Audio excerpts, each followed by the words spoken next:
بسم اللہ الرحمن الرحیم۔ تو ٹاپک ہے دا جان لاک فلاسفی، اور جان لاک فلاسفی میں جو ہم ڈسکس کریں گے وہ ہے the John Locke philosophy about the popular sovereignty.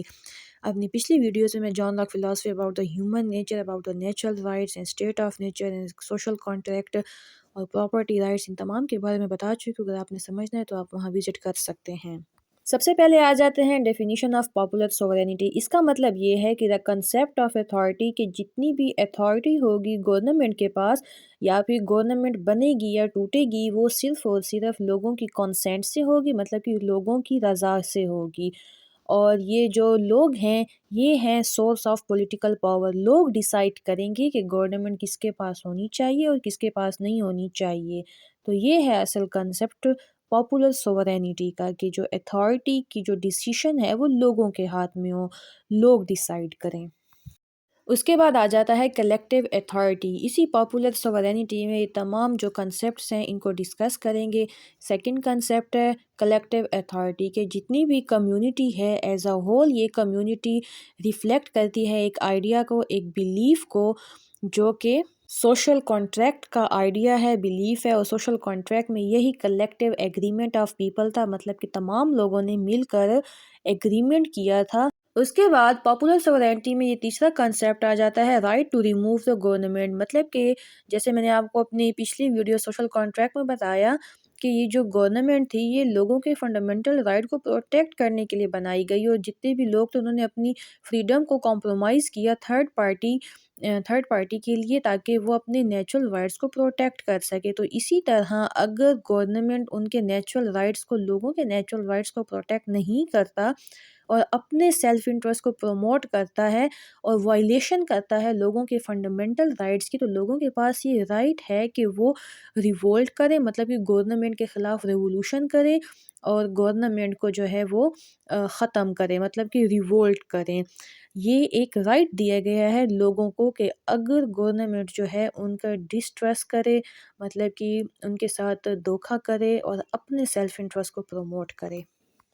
اب فورتھ کنسیپٹ آ جاتا ہے ریولوشنری پاور۔ اس کا مطلب یہ ہے کہ the act of removing government is consider revolutionary اور ایکسٹرا لیگل، مطلب کہ جو لوگ ہیں وہ ریولوشن لاتے ہیں، وہ جو ہے ایک ایکٹ ہے جو کہ ایکسٹرا لیگل کہلاتا ہے، اور یہ اس چیز کو ہائی لائٹ کرتا ہے کہ جو لیگل سوورینٹی ہے، مطلب کہ جو گورنمنٹ ہے اس کے پاس یہ رائٹ نہیں ہے کہ وہ لوگوں کے انہیرنٹ رائٹس کو وائلیٹ کرے۔ انہیرنٹ رائٹس مطلب کہ لوگوں کے نیچرل رائٹس کو وائلیٹ کرے۔ اگر گورنمنٹ لوگوں کے نیچرل رائٹس کو وائلیٹ کرے گی تو لوگ ریولوشن لائیں گے، اور یہ ریولوشن کوئی اللیگل نہیں ہوگا بلکہ یہ لیگل ہے، یہ اکارڈنگ ٹو لاک ہے، لاک کہہ رہا ہے یہ۔ اب اس میں یہ کہا جا رہا ہے لمیٹیشن آف لیگل سوورینٹی میں کہ آل دو کمیونٹی کے پاس جو ہے یہ رائٹ ہے کہ وہ ڈیسیشن کرے، یا پھر اپنے مطلب کہ جو نیچرل رائٹس ہیں ان کو کس طرح سے پروٹیکٹ کرتی ہے، یا پھر گورنمنٹ بنائے، گورنمنٹ میں لوگوں کا ہی فیصلہ ہوتا ہے، لیکن اس کا مطلب یہ نہیں ہے کہ کمیونٹی کے پاس لیگل سوورینٹی ہے۔ لیگل سوورینٹی مطلب کہ گورنمنٹ، اس کا مطلب یہ نہیں ہے کہ اگر کمیونٹی ڈیسیشن کرتی ہے، لوگ ڈیسیشن کرتے ہیں تو لیگل سوورینٹی بھی انہی کے پاس ہوگی، گورننس بھی انہی کے پاس ہوگی۔ کمیونٹی کی فنکشننگ جو ہے وہ صرف تب ہوگی جب گورنمنٹ ان افیکٹو ہوگی، اور اس ان افیکٹو گورنمنٹ کو ڈیزالو کرنے میں ہی کمیونٹی کا رول ہوگا، فنکشن ہوگا۔ لیکن اگر گورنمنٹ صحیح ہوگی، مطلب کہ اپنے سیلف انٹرسٹ کو پروموٹ نہیں کرتی ہوگی، تو کمیونٹی پر یہ اوبلیگیشن ہوگی کہ وہ رول اینڈ ریگولیشن کو فالو کرے گی۔ اب جو سکسth کنسیپٹ ہے وہ ہے پوزیشن ٹو ایبسلیوٹ سوورینٹی۔ اب لاک کہتا ہے کہ اس تھرڈ پارٹی کو ایبسلیوٹ سوورینٹی نہیں دی جائے گی، ایبسلیوٹ اتھارٹی یا پاورز نہیں دی جائیں گی۔ اسی لیے جو لاک ہے وہ ایمفسائز کرتا ہے کہ گورنمنٹ کے پاورز کی بھی لمیٹیشن ہونی چاہیے، جیسے کہ میں آپ کو اپنی پچھلی ویڈیو میں سوشل کانٹریکٹ والی ویڈیو میں بتا چکی ہوں کہ کس طرح سے جو پراپرٹی ہے انڈیویجول کی، گورنمنٹ زبردستی اس کو حاصل نہیں کر سکتی ہے، اور اسی طرح جو پراپرٹی کا ٹیکس وغیرہ ہوتا ہے وہ بھی لوگ ہی ڈیسائیڈ کریں گے کہ کس طرح سے دینا چاہیے۔ اسی طرح جو گورنمنٹ ہے، جو تھرڈ پارٹی ہے، اس کی پاورز پر بھی لیمیٹیشنز لگائی گئی ہیں تاکہ ایبسلیوٹ سوورینٹی یا ایبسلیوٹ اتھارٹی نہ ملے اس تھرڈ پارٹی کو، کیونکہ اگر ایبسلیوٹ اتھارٹی مل گئی تو پھر وہ مونارکیل سسٹم بن جائے گا۔ اب سیونتھ کنسیپٹ آ جاتا ہے ڈویژن آف پاور۔ جو لاک ہے وہ ایمفیسائز کرتا ہے، پروموٹ کرتا ہے کہ جو گورنمنٹ ہے اس کا سٹرکچر اس طرح سے ہونا چاہیے کہ سپریشن آف پاورز ہونی چاہیے، جس طرح کی یو ایس اے میں سپریشن آف پاور کا کنسیپٹ ہے۔ جتنے بھی یہ جو گورنمنٹ کے برانچز ہیں، ایگزیکٹو، لیجسلیٹو اور جوڈیشری، ان سب کا اپنا اپنا فنکشن ہے، اپنی اپنی ڈومین میں رہ کے یہ فنکشن پرفارم کرتے ہیں۔ تو اسی طرح جو لاک ہے وہ کہتا ہے کہ گورنمنٹ میں سپریشن آف پاور ہونی چاہیے، ساری پاورز ایک ہی برانچ کے پاس نہیں جانی چاہیے، کیونکہ اگر ایک ہی برانچ کے پاس چلی گئی تو وہ سنگل اینٹیٹی یا سنگل برانچ جو ہے وہ ایبسلیوٹ کنٹرول کرنے لگ جائے گی، اس کے پاس ایبسلیوٹ اتھارٹی آ جائے گی، جو کہ آگے جا کے کنفلکٹ ارائز کر سکتی ہے اگر وہ سنگل اینٹیٹی اپنے ہی سیلف انٹرسٹ کو پروموٹ کرے۔ تو اس طرح اگر سپریشن آف پاور ہوگی تو چیک اینڈ بیلنس سسٹم بھی ہوگا۔ تو اسی طرح لاک پروموٹ کرتا ہے گورنمنٹ کے سٹرکچر کو کہ سپریشن آف پاور ہونی چاہیے۔ اب ایٹھ کنسیپٹ میں کہا جا رہا ہے کہ گورنمنٹ اینڈ پبلک انٹرسٹ۔ اس میں یہ کہا جا رہا ہے کہ جو گورنمنٹ ہے وہ باؤنڈ ہے کہ وہ جو بھی پالیسی بنائے گی یا جو بھی ایکٹ پرفارم کرے گی وہ لوگوں کی بھلائی کے لیے ہوگا، مطلب کہ پبلک انٹرسٹ میں ہوگا، نہ کہ جو اس کی اپنی گورنمنٹ ہے اس کے انٹرسٹ میں ہوگا۔ جتنے بھی کمانڈز ہوں گے، جو کچھ بھی ہوگا وہ تمام لوگوں کی بھلائی کے لیے ہوگا، پبلک انٹرسٹ کے لیے ہوگا۔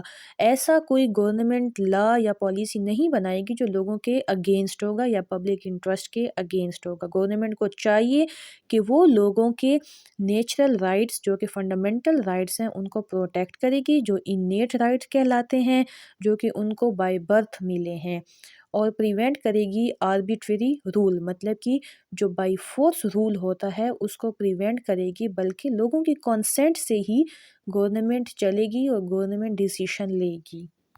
جو نائنتھ کنسیپٹ ہے وہ ہے لا ایز سوورینٹی۔ اب اس میں یہ کہا جاتا ہے جو تھرڈ پارٹی ہے گورنمنٹ وہ سوورن نہیں ہوگی، بلکہ لا جو ہے وہ سوورن ہوگا۔ جو گورنمنٹ ہے وہ بھی لا کے انڈر کام کرے گی، اور یہ لا جو ہے بنے گا کامن کنسینٹ سے، مطلب کہ لوگوں کی رضا سے، جتنے بھی پبلک کنسینٹ ہوگا اس سے یہ لا وجود میں آئے گا، اور اس لا میں جو نیچرل رائٹس ہیں لوگوں کے، جو فنڈامنٹل رائٹس ہیں، جو انیٹ رائٹس ہیں، جس کو ڈیوائن رائٹس بھی کہا جاتا ہے لوگوں کے، اس کو پروٹیکٹ کیا جائے گا اس لا میں، اور گورنمنٹ جو ہے وہ بھی لا کو فالو کرے گی، اور یہ لا جو ہے وجود میں آئے گا، بنے گا بائی کامن کنسینٹ، لوگوں کی رضا سے یہ لا بنے گا۔ 10th کنسیپٹ ہے کنسینٹ فار ٹیکسیشن۔ یہ کنسینٹ فار ٹیکسیشن جو ہے میں آپ کو اپنی پچھلی ویڈیو جو سوشل کانٹریکٹ ہے اس میں بھی بتا چکی ہوں۔ اس کا مطلب یہ ہے کہ جو گورنمنٹ ہے سب سے پہلے تو وہ لوگوں کی پراپرٹی کو ان کی کنسینٹس کے بغیر، ان کی رضا کے بغیر جو ہے کنٹرول نہیں کر سکتی، اور دوسرا اس میں یہ کہا جا رہا ہے کہ جو ٹیکس ہوتا ہے پراپرٹی کو مطلب کہ پریونٹ کرنے کے لیے ایگریشن سے، جو ٹیکس ہوتا ہے وہ گورنمنٹ ڈیسائیڈ نہیں کرے گی بلکہ وہ لوگ ڈیسائیڈ کریں گے، اور یہ پوائنٹ جو کنسینٹ فار ٹیکسیشن جو ہے یہ پاپولر سوورینٹی کے پرنسپل کو، کنسیپٹ کو مضبوط کرتا ہے۔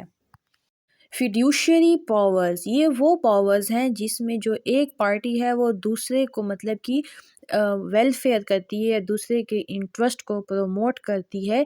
یہاں پر جو فیڈیوشری پاورز ہیں وہ گورنمنٹ کو دیے گئے ہیں اسپیسیفک پرپسز کے لیے، اور اس فیڈیوشری پاورز کو لمیٹیشن بھی دی گئی ہیں، مطلب لیمٹ بھی کیا گیا ہے۔ اس میں جو گورنمنٹ ہے اس کے پاس یہ پاور ہوگی کہ وہ دوسروں کے انٹرسٹ کو پروموٹ کرے، دوسروں کے انٹرسٹس کو ریگولیٹ کرے۔ اب جیسے کمیونٹی ہے، ایک کمیونٹی ہے، وہ ایک کمیونٹی اپنے انٹرسٹ کو خود نہیں پروموٹ کر سکتی کیونکہ اس کے پاس لیگل سوورینٹی نہیں ہے۔ جو لیگل سوورینٹی ہے وہ گورنمنٹ کے پاس ہے۔ گورنمنٹ کے پاس یہ پاور ہے کہ وہ جو پبلک انٹرسٹ ہے اس کو پروموٹ کرے گی by policies, by contracts, agreements وغیرہ کے ذریعے۔ تو اس طرح جو فیڈیوشری پاورز ہیں وہ گورنمنٹ کے پاس ہیں۔ اب اگر لاسٹ میں کنکلوژن کو دیکھا جائے تو کنکلوژن میں آپ جتنا بھی ٹاپک ہے اس سب کو سمرائز کر کے بھی لکھ سکتے ہیں، اور اپنی تھنکنگ کے بارے میں بھی آپ کنکلوژن میں لکھ سکتے ہیں۔